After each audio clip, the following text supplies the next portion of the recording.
Hey, it's Gary McElveen. It's May 25th. Third day of taking our Amphotericin B. It has been a real struggle doing this 3 times a day, but I can tell you this. Before I was taking the Amphotericin B, about every night I would go to bed, I would end up having problems breathing.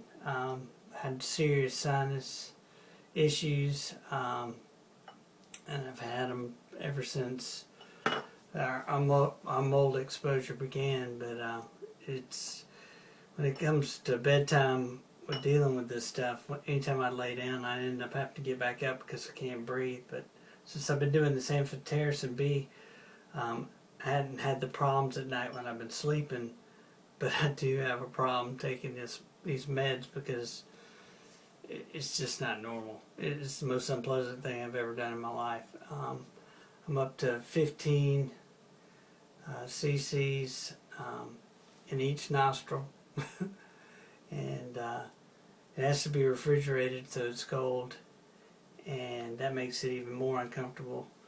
And I know it's probably pretty unpleasant to watch, and you don't have to watch if you don't care to, but I'm going to try to do this without making a scene. Oh my God. It's just the worst thing Melinda and I've ever had to do. But it's the only way to get the medication into your sinuses the way it needs to get in there to treat the mold. Oh my God, it is so cold. It is so painful. It has to go into your sinuses and then work its way down your throat. Because one thing that the mold does when it's in your sinuses, any kind of drainage that you have causes serious heartburn.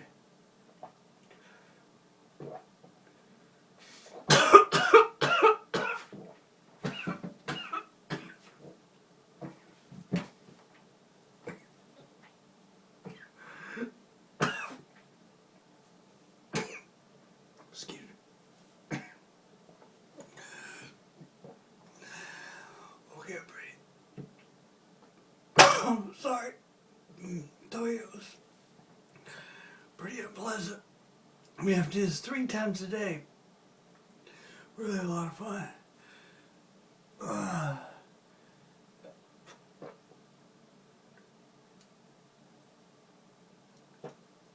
Oh my God.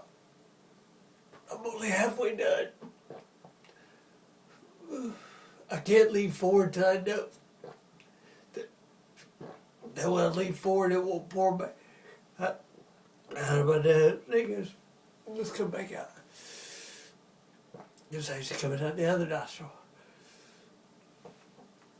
Oh God. Alright, we're halfway home. And whatever's left in the cup, we have to then drink. We have 4 huge bottles. It should last about 45 to 60 days. So we'll be doing this for over almost 2 months. Oh, this is just going to be god-awful. Round 2. Here we go. Oh God. I have a deviated septum since I was a little kid. So one side of my nasal passage is larger than the other. My left side is more clogged. Much more difficult. Oh, get anything in? Wow, today's really difficult to get this in here. Oh, come on, I'll be here forever. Oh God, it burns so bad. so unpleasant.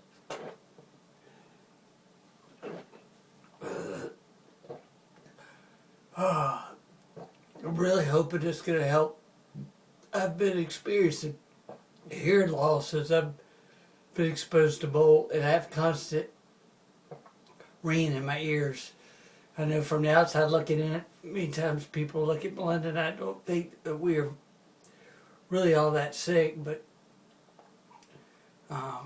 truthfully we really are. We're just coming out of the end of Memorial Day weekend, and Melinda and I have pretty much been in bed since this past Tuesday, since we got home from New York. We really struggle with fatigue and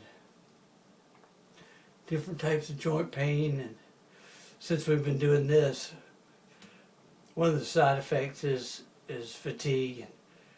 It's stuff makes us both so tired. We get fever-like symptoms, lack of appetite,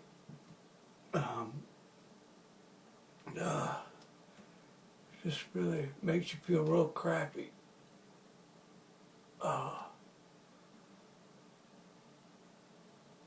And actually we have to keep an EpiPen close by because you can have real crazy adverse allergic reactions to this stuff too. So we have to be real careful. I've kind of broke out on my back. I'm sure it has to do with this stuff. But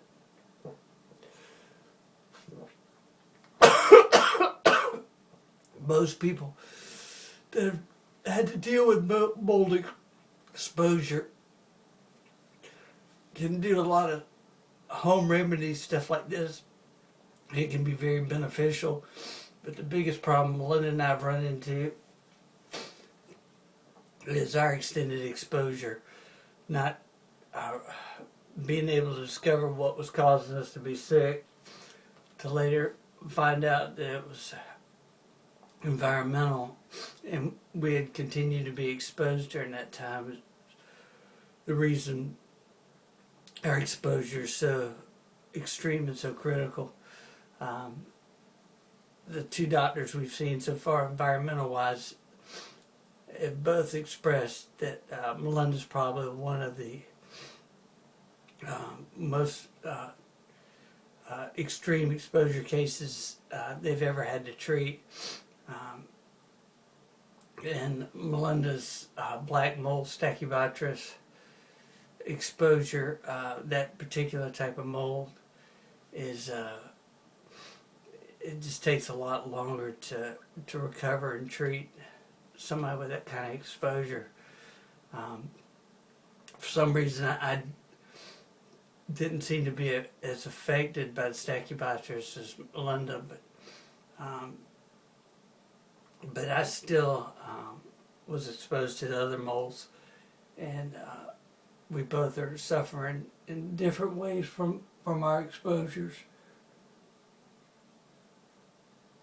But even though I'm not as sick as Melinda, even though I was on my way getting better when I was being treated by the Center of Emergency Environmental Medicine, because they didn't allow us to finish our treatment program. All the mold wasn't eradicated out of my body, nor Melinda's, and so the mold started growing back and started affecting me again. And so it's like I had to start all over again. And because I allowed the mold to grow back in my body, but not being able to complete treatment allowed the mold to build up resistance, so it's that much harder to get it out. Going to have to do it now a third time with this doctor in New York. Bottoms up.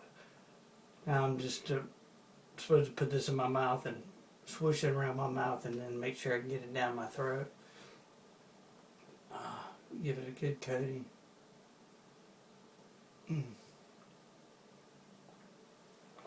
Deep delicious.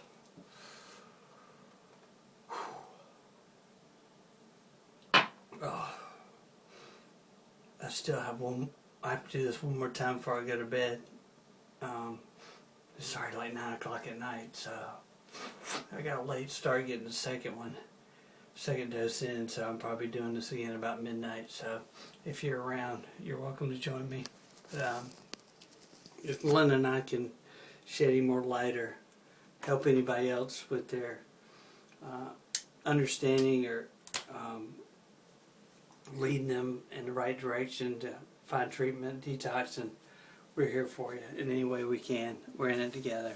But thanks for the love, support, and prayers and donations. We wouldn't even be having treatment or this medication if it wasn't for many of you. And we can't thank you enough. We love you.